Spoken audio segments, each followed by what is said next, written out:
Sebanyak 334 siswa baru mengikuti MPLS selama 4 hari ke depan. Hari kedua pelaksanaan MPLS ini diisi dengan pemateri sesuai bidangnya. Bahkan hingga TNI Polri maupun dari pengawas pendidikan dari Distrik Provinsi Jawa Barat mengisi kegiatan tersebut. SMK Insan Kreatif menjadi sekolah pilihan bagi siswa baru dari 4 penjuru, bahkan hingga Depok.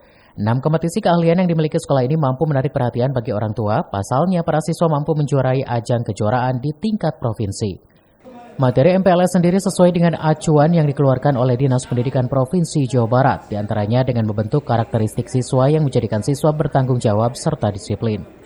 Kita selama 4 hari dari 18 Juli sampai 21 Juli 2023. Adapun materi yang kita sampaikan ke anak-anak MPLS yaitu kita mengikuti acuan dari provinsi tentang yang diutamakan itu tentang karakteristik siswa biar lebih jadi siswa yang bertanggung jawab, disiplin, dan mengemban semua tanggung jawab sebagai pelajar.